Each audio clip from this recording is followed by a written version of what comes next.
Greetings. Today we continue our study of the image of God's Son. This would be part 3 from 1 Peter 2 verses 3 through 6. Today we consider the little of verse number 5. And you all, like living stones yourselves, are being built up a spiritual house into a holy priesthood to offer up acceptable spiritual sacrifices to God through Jesus Christ. Notice, first of all, it says, you all are yourselves like living stones. This group of words is a dependent clause which serves as the subject of the verb are being built up. Well, who are being built up? You all yourselves, like living stones, are being built up. You and I cannot truly be said to be, quote, a living stone unless we are figuratively and literally born again by means of, quote, the living stone. This is the stone cut out of the mountain without hands that was referred to in Daniel chapter 2 and verse 45. The problem is today that we have far too many merely pretending to be living stones. And they will be demonstrated by God in future time to be the imposters which they in actuality are right now. The present passive indicative, Strong's 3618, oikodomio, means to build or to erect a building. Again, linguistic key 750 for a reference is used. Note this is the same word that Jesus used in Matthew 16:18.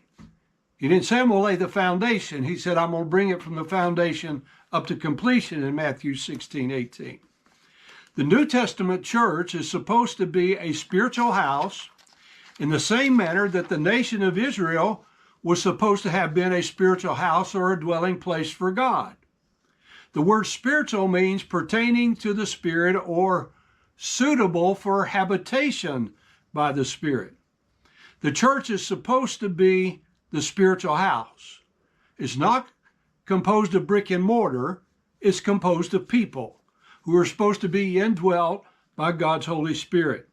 This spiritual house was charged with a service covenant to God to be a priesthood offering up acceptable spiritual sacrifices to God.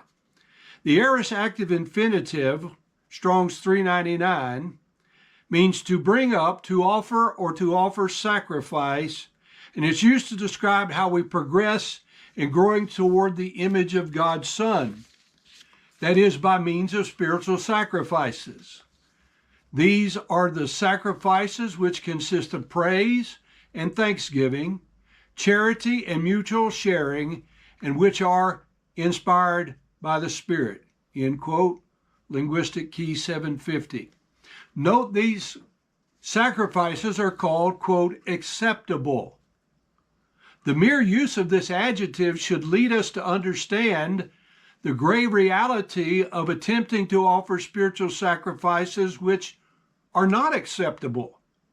The New Testament teaches that often they, that is Israel, fail to offer acceptable sacrifices to God and explains how they failed. We find in Hebrews 3:19, says, so that we see that they could not enter in because of unbelief, because of failing to believe. Hebrews 4:1 continues, let us therefore fear, lest a promise being left us of entering into rest, any of you should seem to come short of it. Remember, Romans defines sin as coming short of the glory of God.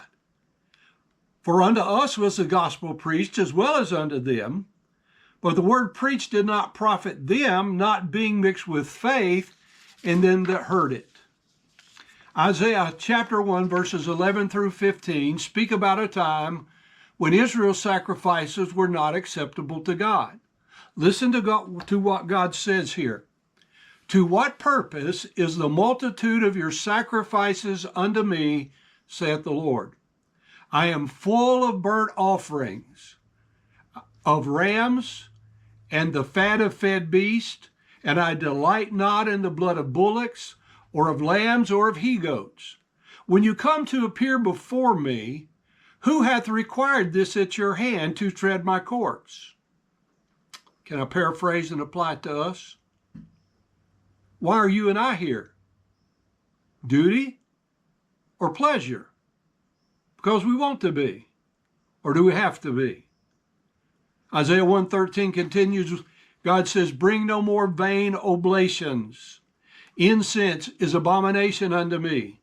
The new moons and Sabbaths, the calling of assemblies, I cannot. Away with it. It is iniquity, even the solemn meeting. Now notice Isaiah 1:13 does not say, bring no more oblations. Rather it says, bring no more vain oblations. I believe we should understand that vain oblations would be unacceptable offerings rather than acceptable offerings.